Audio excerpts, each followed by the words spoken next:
The figure itself is amazing. The loads of it, loads. Ooh.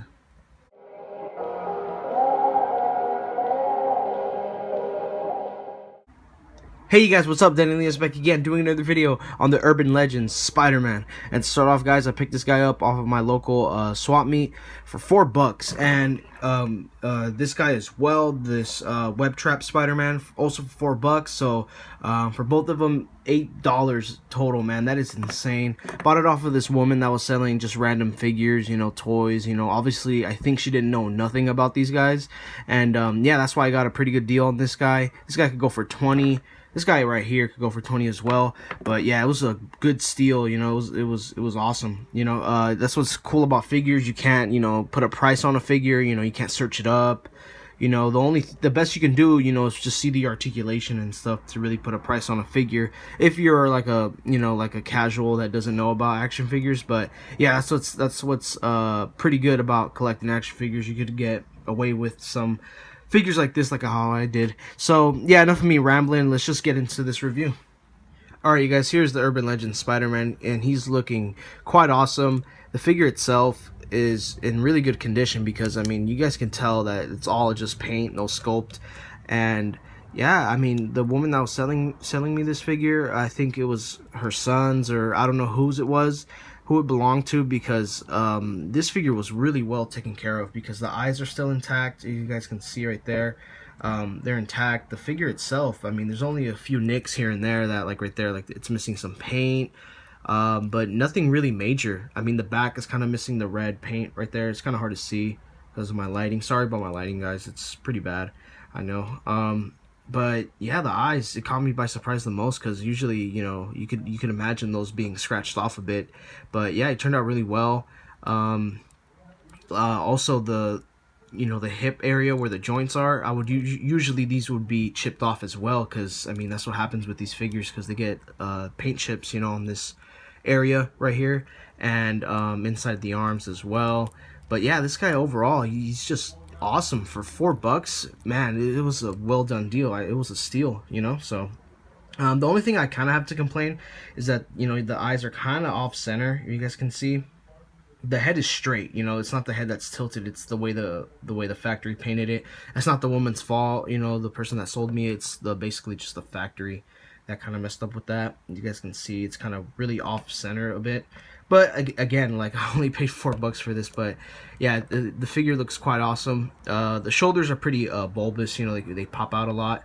The arms are pretty elongated, like the forearms mainly. But again, I mean, when you get this guy posed up, he looks just fine.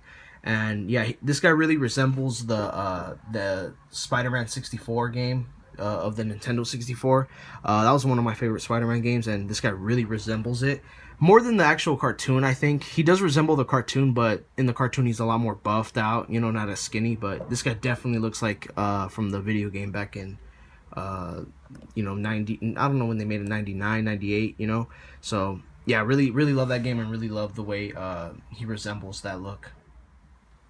Alright, you guys, as for Spider-Man's articulation, this head could go this far up, this far down, could go side to side just fine. Really good articulation on the head, it's pretty good. Butterfly joints he has, they're okay. It's really stiff on this side.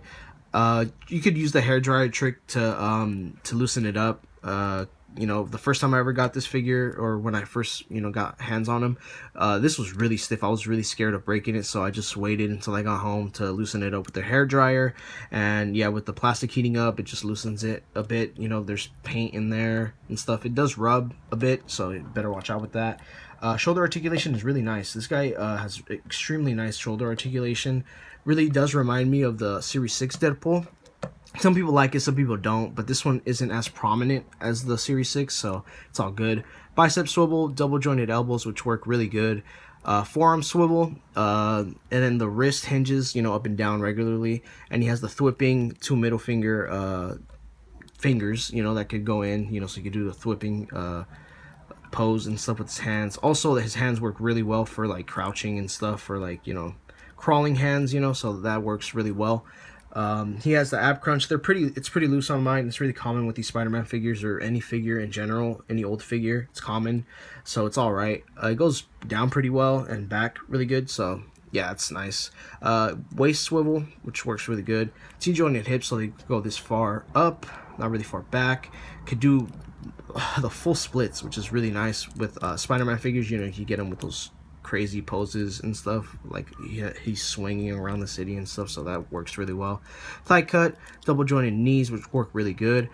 Boot cut calf rotation, ankles could go up, could go down. He has a nice toe hinge, and he has ankle pivot, man. The ankle pivot's really nice. It really took me by surprise with this figure.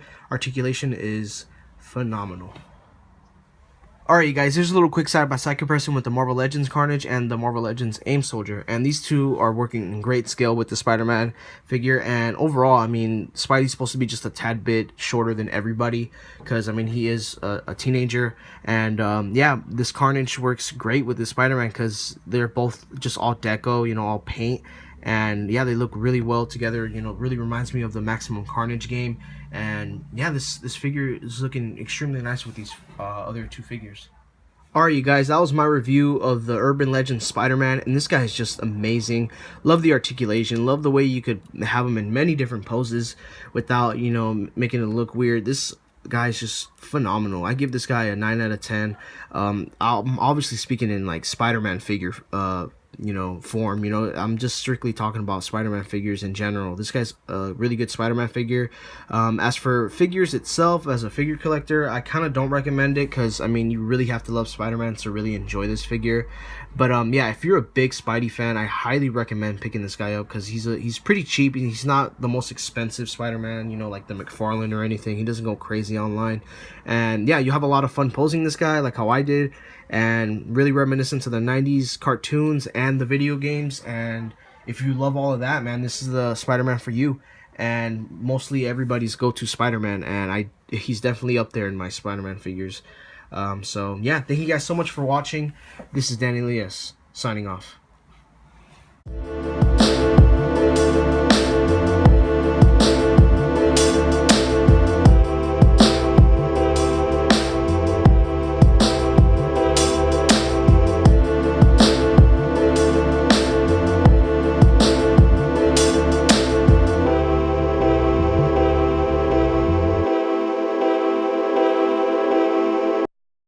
To explain, there's not enough time to show you all the thoughts that I got locked in my mind. Listen, my heart is as solid as Optimus Prime, and my voice is almost as painful as Pox in his prime.